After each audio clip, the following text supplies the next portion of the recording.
Shalom, pemirsa yang diberkati Tuhan, bertemu kembali dalam seri pelajaran Sekolah Sabat. Sebelum kita melanjutkan, mari kita berdoa dulu. Allah kami yang di sorga, kami akan melanjutkan pembelajaran Sekolah Sabat kami, dan malam ini kami akan belajar tentang orang kaya yang bodoh. Biarlah Tuhan yang menolong kami mengerti dan boleh memilih yang terbaik untuk kemuliaan bagi namamu, supaya itu menjadi berkat bagi kami. Terpujilah namamu Bapa, dalam nama Yesus kami berdoa. Amin. Pelajaran Sekolah Sabat Minggu 5 Maret 2023 yang berjudul Orang Kaya yang Bodoh.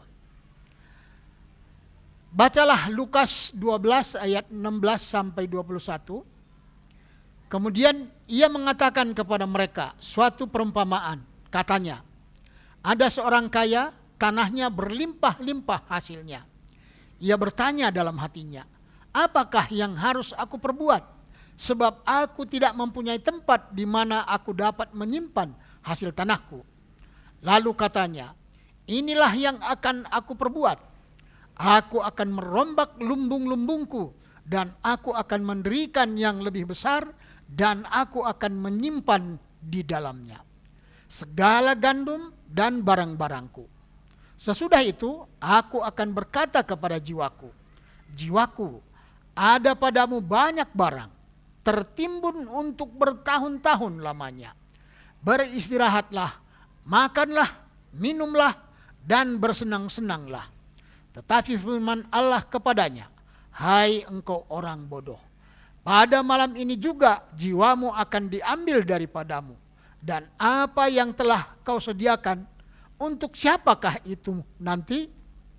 Demikianlah jadinya dengan orang yang mengumpulkan harta bagi dirinya sendiri, jikalau ia tidak kaya di hadapan Allah. Apakah pekabaran yang relevan dengan kita di sini? Apakah teguran keras yang Tuhan berikan kepada orang bodoh itu? Dan apakah yang seharusnya kisah ini katakan kepada kita mengenai sikap kita terhadap apa yang kita miliki? Meskipun pekabarannya lebih luas dari kisah ini, seseorang dapat berpendapat bahwa ini adalah kisah yang Yesus ceritakan tentang hal yang tidak boleh dilakukan pada masa pensiun. Dengan demikian, jika seseorang berhenti bekerja untuk menghabiskan harta yang dikumpulkannya sendiri, ia harus berhati-hati dan membawa cerita ini ke dalam hatinya. Masalahnya bukan dengan bekerja keras atau mendapatkan kekayaan, terutama seiring bertambahnya usia dan mungkin bahkan lebih kaya. Masalahnya bukan dengan sikap terhadap hal itu. Kata-katanya, beristirahatlah, makanlah, minumlah, dan bersenang-senanglah. Sebagaimana tertulis di dalam Lukas 12 ayat 19. Mengungkapkan masalah yang sebenarnya di sini. Cita-cita orang ini tidak lebih tinggi dari cita-cita hewan yang akan binasa. Ia hidup seolah-olah tidak ada Allah, tidak ada surga, tidak ada kehidupan masa depan. Seolah-olah segala sesuatu yang dia miliki adalah miliknya sendiri dan sama sekali tidak berutang kepada Allah atau manusia. Itulah yang ditulis oleh Ellen G. White di dalam buku Membina Kehidupan Abadi halaman 193. Jika selama tahap kehidupan ini kita berpikir hanya tentang diri kita sendiri dan mengabaikan kebutuhan orang-orang lain dan pekerjaan Allah, kita mengikuti contoh orang kaya yang bodoh itu. Tidak ada indikasi dalam perumpamaan Yesus itu bahwa orang kaya itu malas atau tidak jujur. Masalahnya adalah bagaimana dia menggunakan apa yang telah dipercayakan Tuhan kepadanya. Karena kita tidak tahu hari kematian kita. Kita harus selalu siap menghadapinya dengan hidup sesuai kehendak Allah daripada berusaha mengejar kehidupan yang cinta diri. Gambaran besar yang diberikan di dalam kitab suci adalah bahwa seseorang bekerja dan tetap produktif selama dia mampu.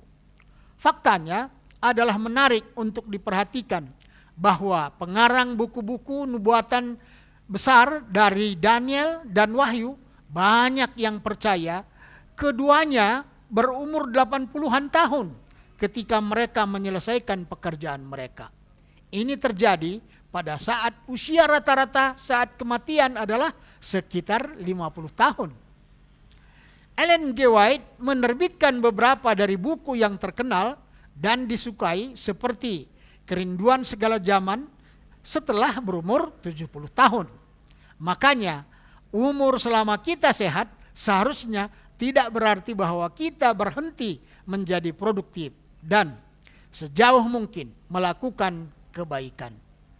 Yesus menasihati mereka yang menantikan kedatangannya yang kedua kali untuk tidak hanya menunggu tetapi juga terus bekerja sebagaimana tercatat di dalam Matius 24 ayat 44 sampai 46. Pada umur berapapun dan dengan jumlah uang berapapun, bagaimana kita bisa menghindari jatuh ke dalam perangkap yang dilakukan orang kaya ini di sini? Tanya dirimu sendiri, apakah tujuan hidup saya? Tuhan memberkati. Mari kita sama-sama berdoa.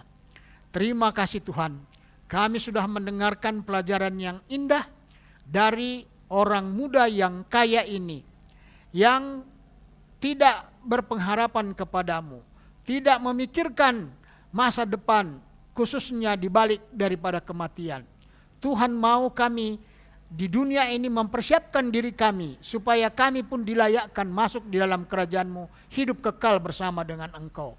Oleh sebab itu, tuntunlah kami, ajarilah kami, supaya kami melakukan yang terbaik di hidup kami yang Tuhan karuniakan ini.